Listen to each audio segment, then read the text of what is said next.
Heute sprechen wir über ein Thema, das wahrscheinlich sehr vielen von euch bekannt vorkommen wird. Die chronische Überlastung, wenn man gefühlt alles selbst macht. Haushalt, Kinder, Job und dann noch der Partner, der eigentlich kein Partner ist, sondern eher ein weiteres Kind im Haushalt. Klingt das bekannt? Wenn ja, bleib unbedingt dran, denn heute schauen wir uns an, warum das eigentlich so ist und was du tun kannst, um aus dieser Erschöpfungsspirale auszubrechen.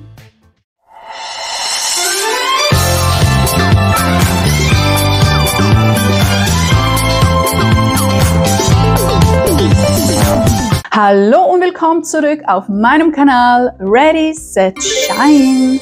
Falls du neu hier bist, mein Name ist Maria Anukege und auf diesem Kanal stärken wir dein Selbstvertrauen und steigern deinen Selbstwert in unermessliche Höhen. Lass uns das heutige Video mit klaren Fakten beginnen, mit Zahlen, die belegen, wie groß eigentlich dieses Problem der chronischen Überlastung tatsächlich ist. Wusstest du, dass laut dem Bundesamt für Statistik in der Schweiz jährlich rund 320 Milliarden Schweizer Franken an unbezahlter Care-Arbeit geleistet werden? Diese Zahl umfasst nur Kinderbetreuung und Haushalt. Und wer macht einen Großteil dieser Arbeit? Richtig, wir Frauen.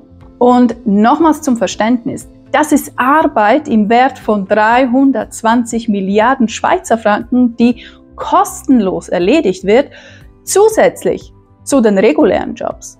Und da sind auch Pflege der Angehörigen gar nicht mit eingerechnet. Also wenn du auch Eltern hast, die du nebenbei noch pflegst, das ist nicht mal drin. Es geht nicht darum, dass wir dieses Geld ausbezahlt bekommen sollten, obwohl das natürlich auch schön wäre, vor allem für unsere Renten, die ja sowieso schon kleiner ausfallen als die der Männer.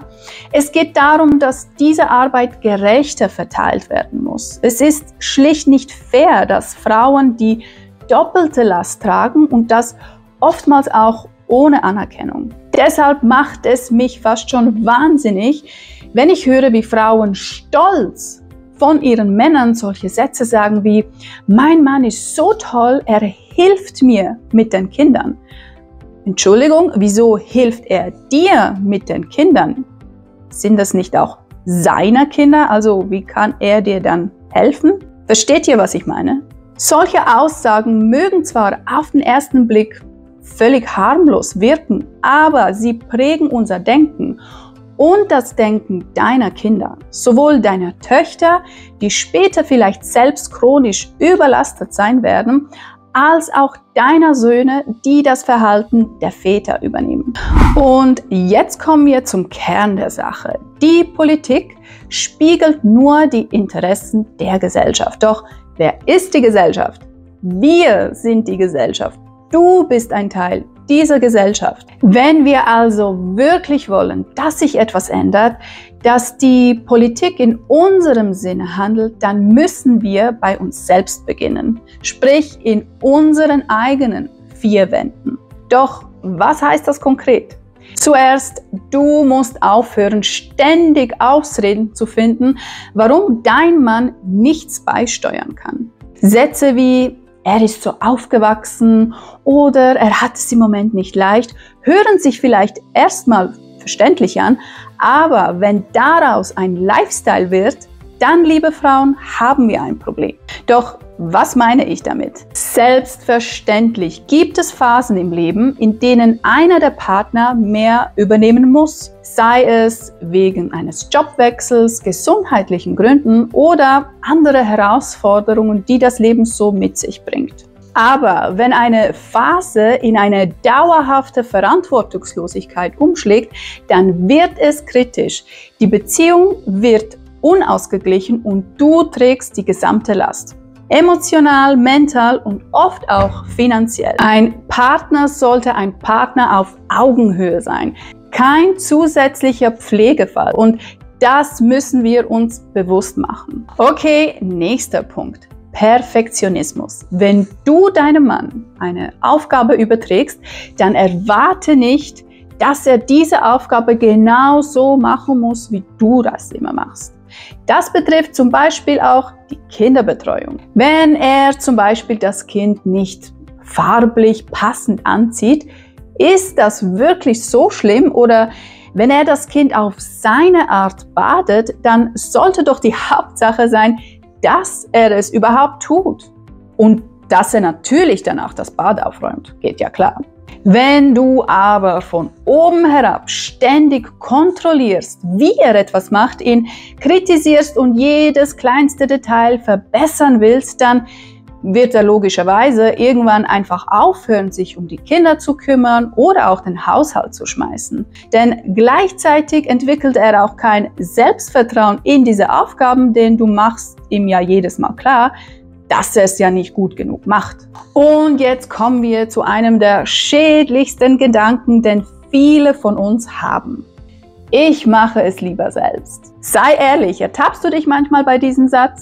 Du fragst nicht mal mehr um Unterstützung, sondern machst einfach alles alleine, weil du davon überzeugt bist, dass nur du es richtig machst. Was das Problem hier ist? Du erdrückst dich selbst, du erschöpfst dich komplett, weil du alles machst. Und gleichzeitig nimmst du deinem Partner auch die Möglichkeit, Verantwortung zu übernehmen und auch zu lernen, wie es richtig geht. Kein Wunder also, dass du chronisch überlastet bist. Also fang an, Aufgaben abzugeben, auch wenn sie nicht immer perfekt ausgeführt werden. Kommen wir nun zu meinem Fazit. Wenn wir als Gesellschaft Frauen dazu ermutigen, befähigen, ja sogar auffordern, außer Haus arbeiten zu gehen, gleichzeitig aber wir von den Männern nicht fordern, im Haus zu arbeiten, dann ist das keine Emanzipation der Frauen. Nein, das ist Ausbeutung der Frauen. Es ist also höchste Zeit, dass wir das ändern. Für unser Wohlbefinden, unsere mentale und körperliche Gesundheit, ja für unsere Kinder und für die Zukunft. Wenn du dich also chronisch überlastet fühlst, hinterfrage mal deine Situation, spreche mit deinem Partner, begegnet euch wieder auf Augenhöhe und fängt an, Aufgaben gerechter zu verteilen. Denn, ich wiederhole mich, dein Mann ist nicht dein Kind. Und ja, auch du hast ein Recht auf ein ausgeglichenes Leben. So, wir haben es geschafft. Ich denke, ich muss nach diesem Video eine Runde meditieren. Vielen Dank fürs Zuschauen. Wenn dir das Video gefallen hat, dann lass doch bitte ein Like da, ein Kommentar und folge doch diesem Kanal für weiteren inspirierenden Content.